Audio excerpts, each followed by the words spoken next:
Meski tingkat daya saing dan indeks kemudahan berusaha masih rendah, Indonesia memiliki potensi besar untuk merebut peluang pasar bebas ASEAN atau masyarakat ekonomi ASEAN. Potensi itu tidak hanya sebagai pasar, tetapi sebagai basis produksi bagi komunitas ASEAN. Indonesia menghadapi masyarakat ekonomi ASEAN dengan harap-harap cemas. Karena di satu sisi, daya saing global Indonesia masih berada di peringkat 37 atau masih tertinggal dibanding Singapura yang menempati posisi kedua dunia, Malaysia di peringkat 18 dan Thailand di posisi 32 dunia. Demikian pula peringkat kemudahan berusaha yang masih berada di posisi 109 dari 189 negara.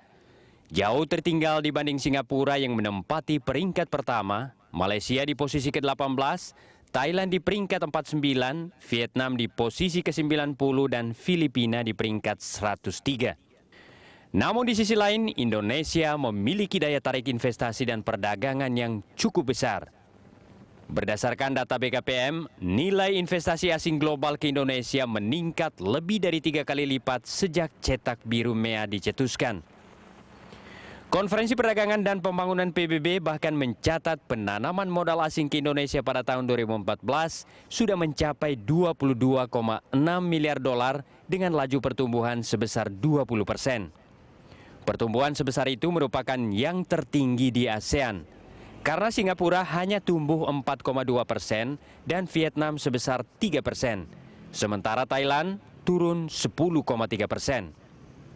Sedangkan investasi dari negara-negara ASEAN ke Indonesia meningkat dari 8,7 miliar dolar tahun 2013 menjadi 13,5 miliar dolar pada tahun 2014. Secara umum, ASEAN masih menjadi kawasan yang menarik bagi investor dengan laju pertumbuhan ekonomi sebesar 4,4% tahun 2014 dan diperkirakan mencapai 4,9% tahun 2015. Dan produk domestik bruto sebesar 2,4 triliun dolar Amerika. Tahun 2014 lalu, total aliran modal yang masuk ke ASEAN mencapai 136,2 miliar dolar. Sementara total perdagangan ASEAN dengan dunia pada tahun yang sama mencapai 2,53 triliun dolar Amerika. Tim Liputan Berita 1, Jakarta.